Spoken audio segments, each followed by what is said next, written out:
Good morning YouTube, Scott from SE Landscaping on a nice day for a change today. It's looking quite promising up northeast. But today, topic of conversation, just a short video while I'm travelling on the past, and a lot of you guys are currently going to be starting your first season in maintenance. A lot of guys I'm talking to at the moment and a lot of guys on the sites, you're asking lots of questions and things, and it is not an easy road. And what I mean by it is not an easy road is some of the things you're going to come across, and I'm going to give you a bit of experience in my early days and some of the things that I've put up with. For instance, buying second-hand vehicles as your first vehicles, they break down when you first set up. Obviously it's one of your biggest purchases and you can only have one because you're just a small company, but it will break down. Your equipment will also break down, and it's the same again. You haven't got countless machines, so that's another issue with it. They will go down and you've got to make do. You've got to try and get repaired, and sometimes what will happen is your machine might break down on a Tuesday. Machine goes down on a Tuesday, but the man can't get the parts till Thursday and have it fixed by Friday.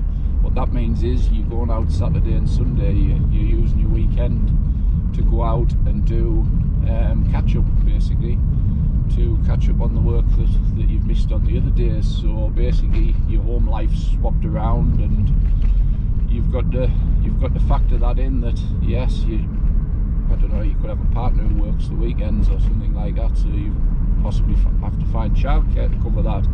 That's another thing. Another thing with money when you start, not so much when you're working for private people, because to be fair, private people, most of them tend to pay you on time. But once you come into a commercial sector, I've been waiting on checks, and I've gone to the bank and I've needed a check in the bank because there's no money. There's no money to pay to put fuel in your van. There's no money to pay for repair to the machine that you've just had repaired, and you've had to borrow money off family, which isn't ideal, but it happens, guys. And it's one of the things that in the early days, sometimes it's your only option if you haven't got savings, which I didn't have at the time. So that's another thing. And as you go along, you come across countless problems in the business, and it is just there's so many things.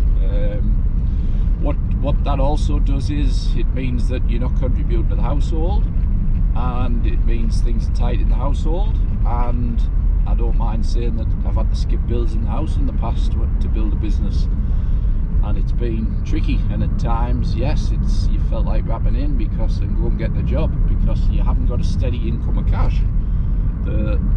It's not like a 9 to 5 where every Friday or every once a month you go to the bank and you know that your pay's in. It's not like that in business.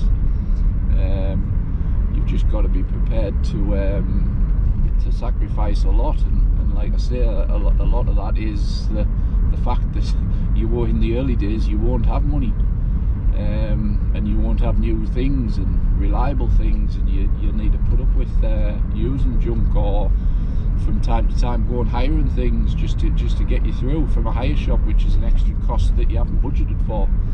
So there's lots of things that, like I say, when you're starting off, that you're going to encounter over the next few weeks, guys. But perseverance, determination and things like that, they account for a lot, and sort of I'm an ideal example of that. Without those attributes that I put in the early days, I could quite easily quit. And for every one of me, there is probably 9 other people who have been in the same situation who have quit. So it's not an easy road, guys, but what I would say is stick with it, because it is a rewarding business to be in, and it can bring lots of rewards, like I say, from the work you turn out each day to the comments you get from clients and things like that. But one of the main things is a lot of guys are looking to jump straight into the commercial sector.